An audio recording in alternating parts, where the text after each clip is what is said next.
जय श्री राम। रामचरितमानस के सुंदरकांड में एक प्रसंग आता है कि हनुमान जी जब लंका में प्रवेश कर रहे थे तब उन्होंने मच्छर के समान रूप धारण किया, यानी कि वो मच्छर के बराबर बन के लंका में प्रवेश कर रहे थे।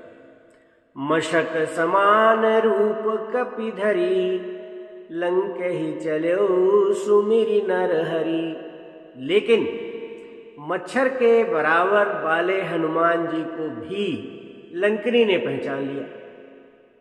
नाम लंकिनी एक निशिचरी, सो कह चलसी मोहि निंदरी। अब यहां तो मच्छर के बराबर रूप था हनुमान जी का, तब निशिचरी ने पहचान लिया। लेकिन अशोक वाटिका में बंदर बन के अशोक के वृक्ष पे बैठे रहे और सीता जी के सामने खड़े होकर के बातचीत करते रहे, तब कोई राक्षसी उनको नहीं पहचान पाई। ऐसा कैसे हो? इस प्रश्न का उत्तर ढूंढने के लिए हमने रामचरितमानस, वाल्मीकि रामायण, अध्यात्म रामायण आदि का अध्ययन किया और अध्ययन करने पर हमें ज्ञात हुआ कि कई कारण ऐसे हैं जिनकी वजह से हनुमान जी को राक्षसियां नहीं पहचान पाई, नहीं देख पाई। आइए मैं अपना वीडियो प्रारंभ करूं इससे पहले मेरा आपसे निवेदन है कि मेरे इस वीडियो को शेयर करें, लाइक करें और कमेंट करें तथा मेरे चैनल भक्ति भास्करम को सब्सक्राइब करें। आइए आगे बढ़ते हैं। अध्यात्म रामायण में कहा गया है कि हनुमान जी जब सीता जी के सामने खड़े हुए थे उनसे बात करने के लिए, तब उन्होंने अपना रूप क्लविंक पक्षी की तरह बना लिया। क्लविंक पक्षी यानी कि जो गौरैया होती है, सबसे छोटी चिड़िया, उसकी तरह बना लिया और उनको राक्षसियां नहीं देख पाई।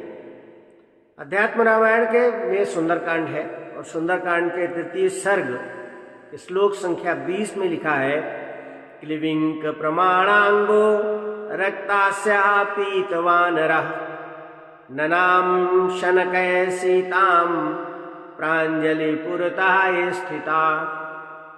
चूंकि हनुमान जी का जो बानर शरीर था वो फुदक चिड़ैया के शरीर के बराबर था, यानी गौरैया के शरीर के बराबर था, इसलिए कोई राक्षसी उन्हें देख नहीं सकी।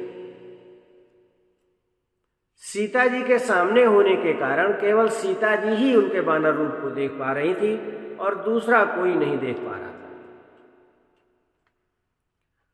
और इतने छोटे शरीर को देख करके ही सीता जी ने कहा कि अरे तुम तो इतने छोटे हो और बंदर हो, और राक्षस तो बड़े बलशाली हैं, वो तो बड़े भीमकाय शरीर वाले हैं, तुम कैसे राक्षसों से लड़ोगे? और तब हनुमान जी ने सीता जी को अपना पूर्ण रूप दिखलाया, जो मेरु और मंदर पर्वत के समान अति विशाल और राक्षसों को भय देने वाला था। लिखा है उसी सर्ग के श्लोक संख्या 64 में लिखा हुआ है, श्रुत्वा तद्वचनम देव्यै पूर्वरूपम अदर्शयत, मेरु मंदर संकाशम रक्षोगण विभीषणम। मेरु मंदर संकाशम, जो मेरु पर्वत और मंदर पर्वत के बराबर था, लेकिन जब इतना बड़ा रूप धारण किया तब भी राक्षसियां उन्हें नहीं देख पाई। और रामचरितमानस में भी यही लिखा है कि कनक भूधराकार शरीरा, समर भयंकर यति बलबीरा, सीता मन भरोस तब भयु, और पुनि लघु रूप पवन सुत लेयु। ये रूप देखकर सीता जी बड़ी प्रसन्न। ठीक है भाई, हनुमान जी से कहा कि अच्छा जल्दी से तुम फिर छोटे हो जाओ, नहीं तो राक्षसियां तुम्हें देख लेंगी और तुम्हारा भेद खुल जाएगा। लिखा है, समर्थो असि महासत्व द्रक्षन्ति त्वाम महाबलम। आपके महाबल को मैंने देख लिया है, मुझे उम्मीद है कि आप ये कार्य करने में समर्थ होंगे।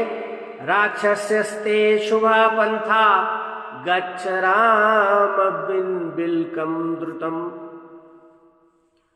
वाल्मीकि रामायण के सुंदर कांड के सर्ग 30 के श्लोक संख्या 16 में हनुमान जी कहते हैं कि इन राक्षसियों के रहते हुए ही अवसर पाकर के मैं यहाँ इस वृक्ष पर बैठे बैठे ही सीता जी को धीरे धीरे सांत्वना दूंगा। अंतरम त्वमासाध्य राक्षसी नाम अवस्थितः शनैराश्वास्यामयद्य संताप बहुलामिमाम। और श्री हनुमान जी अशोक वृक्ष की शाखाओं में छिपकर बैठे हुए ही सीता जी को राम कथा सुनाने लगे और इस कारण राक्षसियां उन्हें नहीं देख पाई क्योंकि वो पत्तों में छिपे हुए थे। वाल्मीकि रामायण कहती है कि वो पत्तों में छुपे हुए थे और वहीं बैठे बैठे वो राम कथा सुनाने लगे, इसलिए राक्षसियां उनको नहीं देख पाई। और अध्यात्म रामायण कहती है कि जब हनुमान जी सीता जी के समक्ष उपस्थित हुए तब उन्होंने एक क्लिपिंग पक्षी की तरह यानी कि गौरैया के तरह शरीर धारण कर लिया और इसलिए राक्षसियां उनको नहीं देख पाई।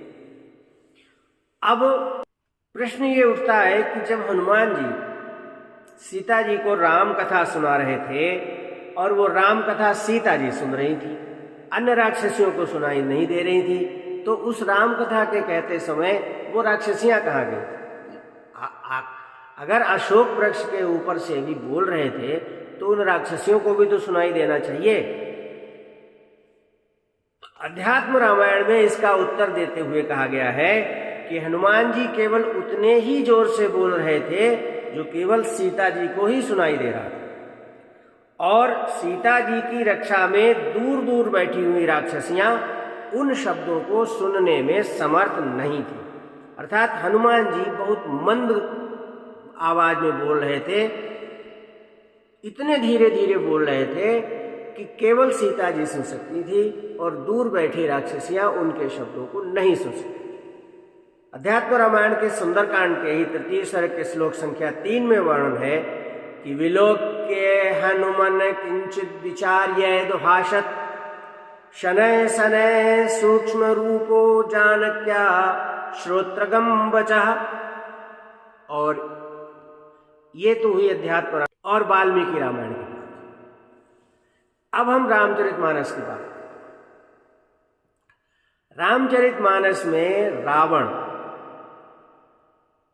राक्षसियों को लेकर के सीता जी के पास आया, संग नारी बहु किए बनावा, और 1 महीने की अवधि देकर चला गया। कहां चला गया? राक्षसियों को लेके उन्हें समझाने चला गया। क्या समझाने चला गया? कि सीता ही बहुविधि त्रास हो जाई, सीता जी को अनेक प्रकार से त्रास। जब रावण सीता के पहरे में लगी पहरेदारनी सभी राक्षसियों को लेके दूर चला गया, उसी बीच हनुमान जी को मौका मिल गया और हनुमान जी सूक्ष्म रूप धारण करके सीता जी के सामने उपस्थित हो गए। उन्होंने मुद्रिका डाल दी और मुद्रिका डाल दी। सीता जी ने वो मुद्रिका देखी, हनुमान जी ने राम कथा सुनाई और राम कथा सुना के उनको यह आश्वासन दिया कि मैं जो है राम दूत, मैं मातु जानकी, मैं राम का दूत हूं और राम ने मुझे आपकी सेवा में भेजा है। इतना अवसर हनुमान जी को मिल गया कि हनुमान जी सीता जी को राम का संदेश सुनाया और बाद में जब सीता जी को फिर भरोसा नहीं हुआ, भाई तुम तो बहुत छोटे हो, इतने छोटे रूप में राक्षसों को कैसे मारोगे, तब उन्होंने पुनः कनक भूद्राकार शरीर धारण किया और उसके बाद कुछ छोटे बन गए। तो राक्षसियां दूर चली गईं। ये स्वयं रामचरितमानस में लिखा है कि जहां तहां गई सकल तब सीता कर मन सोच। क्या सोचता? कि मास दिवस मोई मारी निश्चर पोच, ये निश्चर मुझे 1 महीने के अंदर मार देगा। और जब राक्षसियां इधर उधर गईं, सीता जी और हनुमान जी को मिलने का मौका मिल गया और यही कारण था, यही 2-3 कारण ऐसे थे जो मैंने वाल्मीकि रामायण, अध्यात्म रामायण और रामचरितमानस से आपको बताए हैं, जिसके कारण राक्षसियाँ सीता को, हनुमान जी को नहीं देख सकीं और हनुमान जी ने अपना कार्य किया। और बाद में कहते हैं कि मातु मोहि लागी अति भूखा, मुझे बहुत भूख लगी। मातु मोहि अतिशय भूखा, लाग देख सुंदर फल रूखा। ये सुंदर फल लगे हुए हैं, ये फल के वृक्ष लगे हुए हैं, नहीं फलदार वृक्ष लगे हुए हैं, इनको देख के मुझे भूख लगी है। अब आप मुझे आज्ञा दीजिए जिससे मैं अपना पेट भर सकूं, अपना मैं उदर भर सकूं। और तब राक्षसियों को पता लगा कि कोई बंदर आया है जो इस वाटिका के फलदार वृक्षों को तहस नहस कर रहा है। इससे पहले कोई राक्षसी हनुमान जी को नहीं देख सकी। जय श्री राम। मुझे उम्मीद है कि मेरे द्वारा प्रयत्नपूर्वक बनाए गए इस वीडियो से आपकी शंका का निवारण हुआ होगा, आपको वीडियो पसंद आया होगा। अगर पसंद आया है तो कृपया मेरे यूट्यूब चैनल भक्ति भास्करम को सब्सक्राइब करें और बेल आइकन अवश्य दबाएं, जिससे मेरे वीडियो के नोटिफिकेशन आपके पास पहुंचते रहें। इनको शेयर करें इस वीडियो को, जिससे अन्य व्यक्तियों की भी शंका दूर हो सके रामचरितमानस के संबंध में। जय श्री राम। नमस्कार। धन्यवाद।